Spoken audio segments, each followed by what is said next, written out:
meteorologist, Melissa Barrington, and so glad you could join us today on Under the Umbrella. Typically, we pick all different kinds of topics relating to weather in some way, shape, or form. And today we have Marissa Bugos, who is joining us, and she is a current student at The Ohio State University, a meteorology student, of course. And we're going to be talking about the Weather, Water, and Climate Symposium that's going to be coming up pretty soon. But welcome to Under the Umbrella. And I'd like to start with first, what got you interested in meteorology? Why are you at Ohio State for meteorology? So I am from Niles, Ohio, a couple miles north of Youngstown. And back in 1985, it was hit by one of the only F5 tornadoes to hit Ohio. And my mom and her family lived in Newton Falls, a couple miles west of there at the time, and their house was hit. And I was always making my mom and grandma retell me the story. And my grandma was like, you should be a meteorologist. And it's kind of just been what I wanted to do ever since. Now, that type of story, whether it's a tornado, a winter storm, hurricane, is not uncommon amongst meteorologists. I'm sure you hear that as well across the department. Yeah, a lot of my friends, they have some event, whether it be like a winter storm, even hurricane, something like that when they were younger, that made them want to go into weather. So was their house, as you described, was it completely destroyed? No, I think their neighborhood ended up being semi-okay, but definitely neighborhoods around them and like my mom's high school and stuff did not fare too well. Did you see the tornado at all? Mm-mm. No. Okay. So what year are you in school, and what do you know what you want to do in the meteorology industry? I am a third year, so kind of getting time to figure out what I want to do, but I'm still not positive yet. I know I want to go to grad school after I get my bachelor's, but beyond that, I'm not entirely sure what sector I want to go into. There's so many choices nowadays in meteorology, and it can be so confusing to try to figure out, especially the not the obvious jobs, which are the National Weather Service and TV. Those are the two big ones, that are out there, but there's so much more out there. No, since getting to college, I definitely realized how much is out there, and I was like, whoa, maybe I don't know what I want to do yet. So many different choices. So how many roughly meteorology students are at Ohio State, and what's the division between like men and women? Is it kind of even or not? I think it's probably a little bit more men, I would say. And I don't know exactly how many meteorology students we have. I know in the meteorology club, we have about 75. So that's a bigger group than we've had in years past. So we're really excited about that. I'd say probably the major's roughly the same, because most of us that are in the major are in the club. And then we have a couple of others that are just interested in weather. But there's a good number of us this year for sure. How long has the club been around? It has been around for almost 30 years now. So it was formed in 1996. So coming up on 30 years. And what does the club generally do? We kind of do a little bit of everything in terms of professional development, but also outreach and community service, and also just fun social events for our members.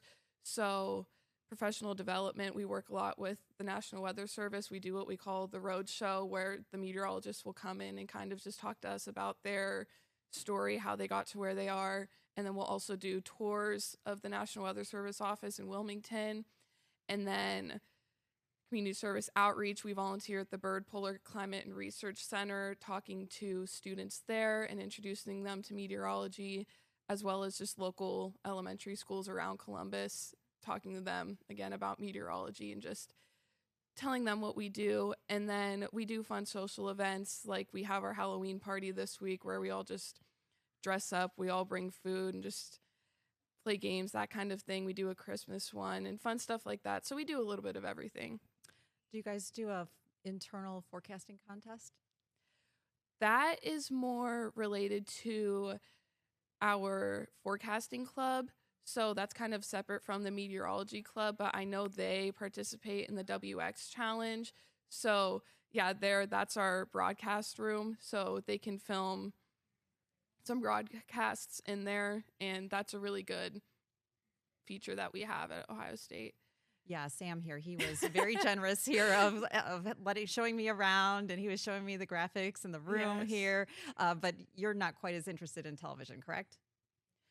Yeah, I don't know what I want to do yet. I feel like I haven't gotten as much experience in TV as I would like to make that decision. I've done a couple of broadcasts and I have enjoyed doing that. So it's not something I'm totally opposed to, but It was fun. I mean, he showed me everything that you guys yes. had, and it's basically a one person setup there where you Yeah. set up your own graphics, you set up the camera, you set everything up, and you go to the green screen, and you basically just record. So that was pretty good. It was interesting to see Yeah. that. So very very good, and he was very helpful when I came over there to see that. Um, so. Can anyone be a member, even if you're not a meteorology student, to your club? Yep, it's completely open to anyone. We don't have dues or anything like that. So just anyone who wants to join can join.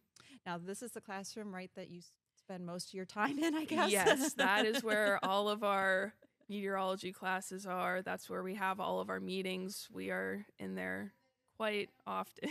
Is that like your second home? Yes, Derby Hall, we're in there all the time. Yeah. Sam had mentioned like sometimes you're in there 3, 4, 5 hours at a time, just taking class after class. Yep. What's one of your most difficult classes that you're taking right now? Right now, my 2 hard classes are thermodynamics and differential equations. It's a rough combo, but Yes. going okay so far. So Just got to struggle through Yep, it, unfortunately. But that room, I could hear it in your voice. As soon as that room came up, you're like, oh. I was just in there this morning doing thermo. Yes, you will remember that room for the rest of your life, for sure. So can you tell me a little bit about the history of the Meteorology Club, what you guys have done over the past 30 years, what folks have been doing, and how everything gets passed on to you? Yeah, so the Meteorology Club's main event is the symposium, and they've had that going since the very first year they had the club. So the first symposium was the next year, 1997, and that has kind of just been passed down through every meteorology club there has been. It's been 30 years straight that we've done it, so that's the main thing carried on throughout all the years, and our alumni really like to come back for that, and it's just kind of like a homecoming for them. It's a big thing for everyone, and they're very involved, our alumni society, in helping us out and making sure we put on a good event as well. Okay, so the symposium is called the Weather, Water, and Climate Symposium, and it's Yes. here at the U.S. Bank Conference Center, which is located in the Union, Yep. correct? Yep. Okay, so this symposium it used to actually be called the Severe Weather Symposium. So why the change in the name?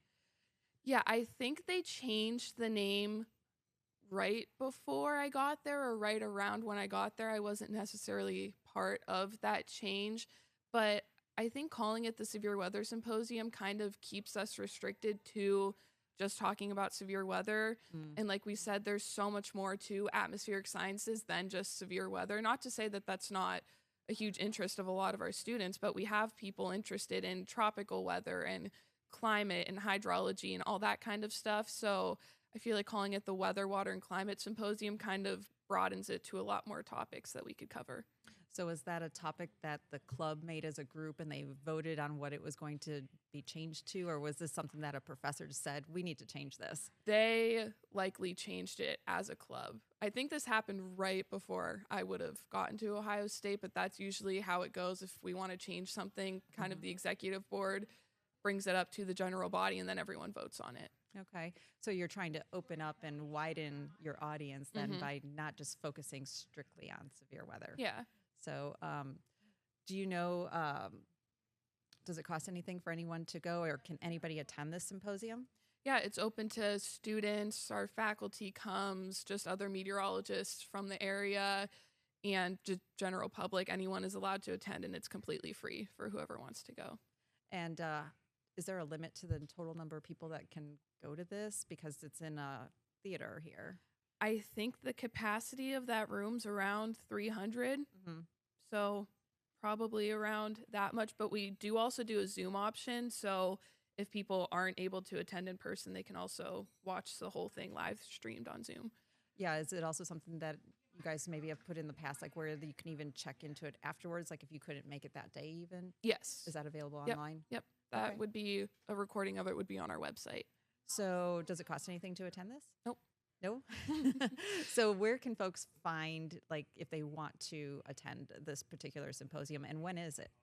It is on Saturday, February 21st, 2026. Mhm. So we have a little bit of time yet. So the registration form we probably won't have out until the new year, I would say, but then it would be on our website and on all of our social medias. And that would just be a Google form that you fill out and you're signed up from there. What website are we looking at? Do we just go to Ohio State? Where are we looking? Do you have a I don't know what the exact URL is, but if you look up like Ohio State Meteorology Club at Ohio State, we would be the first one that pops up. Okay. And then on the side, there's a symposium tab, which you can look through all 30 of the past symposiums. But if you go to the 2026 tab, it would be on there. So the question is, how many of those symposiums have you watched? 2. 2. Or is that because you attended the last 2? Yep. Okay. I attended my freshman year, and then I was also the symposium coordinator last year. So Okay. Well, let's take a quick break. And when we come back, we are going to continue our conversation with Marissa Bugos, and we will have more on Under the Umbrella when we come back.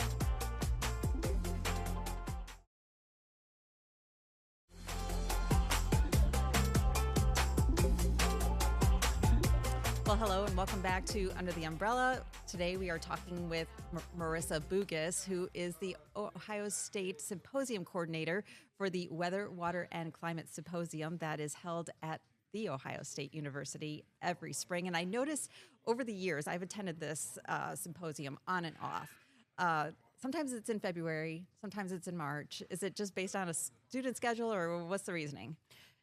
It's based off of the union and when they're able to accommodate us, really. So we start planning, at least trying to book the room in the union pretty much a year in advance. So I think before we even had the symposium this past year, we were already talking to them about this year.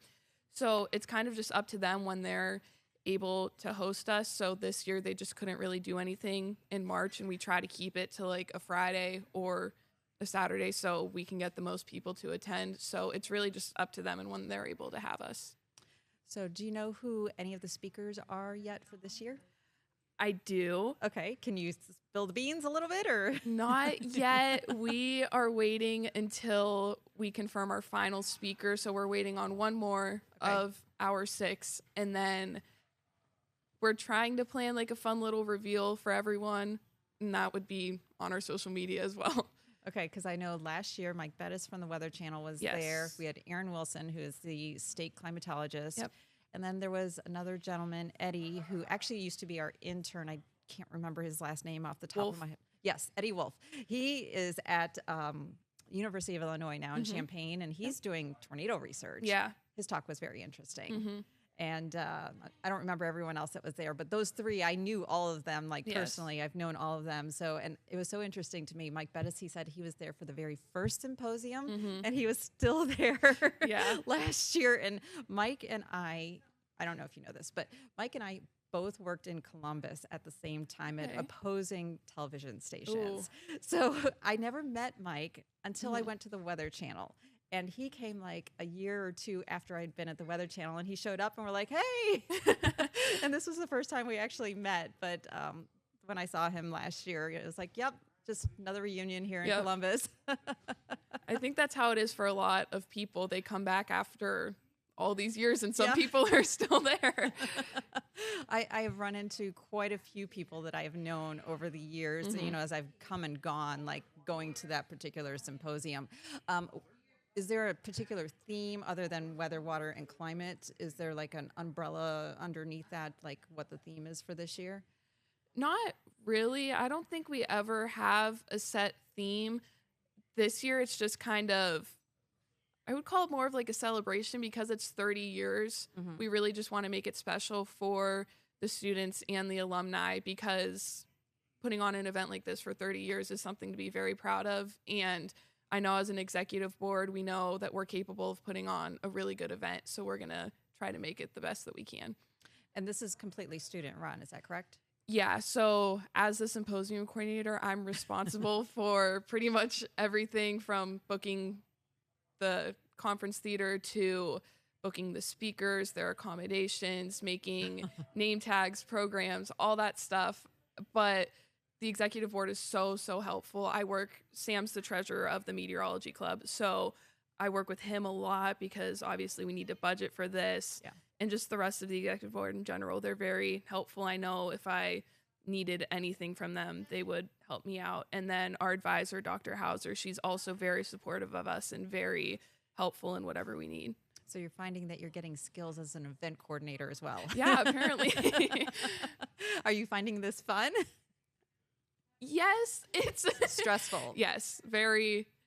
If you saw me there last year just pacing around in the lobby of the union, I was a little nervous, but feeling a lot more excited this year. I think it's more excitement than nerves this year. So when you're trying to find or book a guest, are you just randomly sending out emails, or are there people that you know, or are you getting suggestions from other people? How are you picking who's coming? It's a little bit of everything, I would say. I feel like we usually have one or two people that we know we want to ask, and we'll ask them as early as like June or July. And then once we get those two, then we kind of look at, okay, maybe we want someone like a hydrologist, and then maybe we want a climatologist. Maybe let's ask someone from broadcast. Let's ask someone who does tropical research, that type of thing. Mm-hmm. And then we kind of, just do our own research. And then I just kind of cold email them and say, hey, you want to come speak? Sounds a lot like reporting and trying to get an interview. You just kind of go off and do everything coldly and see who responds. Yeah.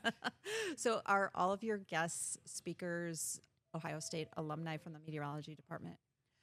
I think half of them are. That's not like a requirement by any means, especially to cover all of those topics. Sometimes we have to look out of our alumni, but we're always going to have a few of them at every symposium because we have so many awesome alumni doing cool things in meteorology that we like to invite back. Can you tell me like what makes this symposium special? I don't know if you've ever been to like any of the other symposiums or conferences yet at the National Weather Association or the AMS, the American Meteorological Society. Mm-hmm. I don't know if you've ever gone to any student sessions even with them, but do you know like what makes your symposium special? I think the students running it makes it special to us because we know like what we would want to see out of a conference. I did go to AMS this past January and it was an awesome experience, but I feel like it was very overwhelming. And as students, we know like who we can ask to try to make it a little less overwhelming. Like one thing that I really liked was having Eddie there, someone recently graduated that can kind of speak to, this is where I'm starting out. This is all that I'm doing, because seeing all of these people that have like 40 years of experience, it's like, I'm not there yet. Whoa.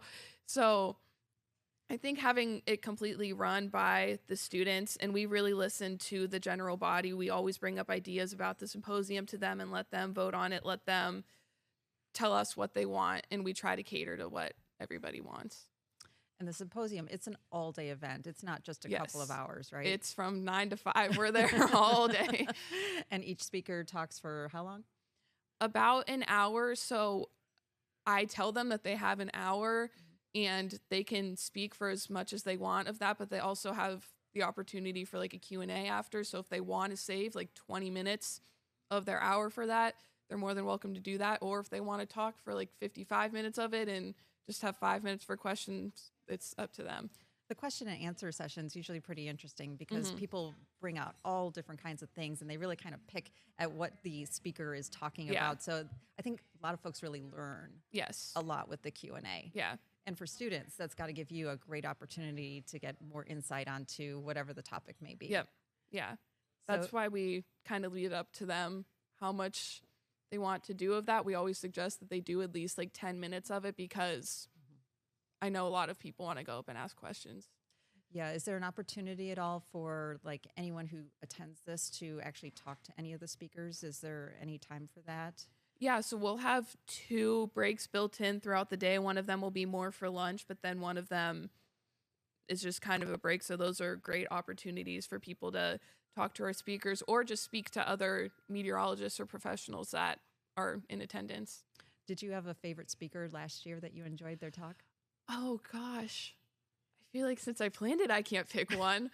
I thought they were all really cool. I mean, some of them, like Dr. Chan, one of our professors, he does a lot of work in data assimilation. And Was he the one that did the stuff on the Navy, or he works with the Navy?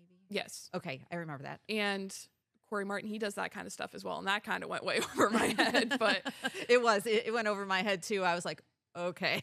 yeah, but I like them all. I think we had a good range of topics covered, and all of it's just so fascinating. I don't think I could pick a favorite. Oh. And the variety is Yes. really what it is. Like you said, Mhm. you have somebody from broadcasting and people from all different walks of life and Yeah. different ages as well, and Yes. in different stages in their careers. Yes. So is that same mix also going to be what you're planning for February? Yes. I think we have a good mix this year of newer meteorologists and also very experienced ones. So it'll be very exciting. Thank you, Matt. Matt is our Yes, there director. it Here it is. is. So it's the Meteorology Club at The Ohio State University. And this is something that folks can sign up for. There it is right there. Thank you. Matt is on it. Yep. Save the date for the 30th Weather, Water, and Climate Symposium. And it's going to be held on February 21st, 2026. And you can see up there at the top what the entire address is for finding this. And folks are going to learn a lot of really interesting things. I know every year it changes, and do you have anyone by some chance coming from the EMA at all? We do not this year. Not this year. Sometimes they bring in We have in the past. Yeah. I've seen some folks from the EMA, and Mhm. they do some interesting things sometimes. So I was just curious. Yeah. Anything else that you would like to add about the symposium at all? Like what you're looking forward to? I mean, I'm just really excited for it this year more than nervous because, like I said, most of us on the executive board this year were on it last year. So we really know what we're doing. We're kind of a well-oiled machine at this point. Like we have most of our speakers booked already. That's early for us. Yes, There you are. All right of us there. there last year. So we're just really excited for it this year. And I've just really enjoyed my time in Meteorology Club. And I think it's an awesome program that we have going on. So, well, obviously you enjoyed putting this together since this is Yeah. your second year. So maybe are you Yeah. going to continue this for senior year too? no, I think my time's up after this one. Time to pass the baton on. Yes. Well, then you can help guide the next Yeah. person, so at least they'll have that knowledge of you. Mhm. Well, thank you so much for joining me today. I really appreciate it. So glad you could make the drive in from Columbus. I know it's a little bit of a haul. It's not that bad. Well, thank you once again. That was Marissa Bugos, the Ohio State University Symposium coordinator for the Weather, Water, and Climate Symposium, which will take place in February of 2026. Until next time, if you have a topic or another idea that you would like to see or hear on Under the Umbrella, you can email me at undertheumbrella@wdtn.com. Have a great day.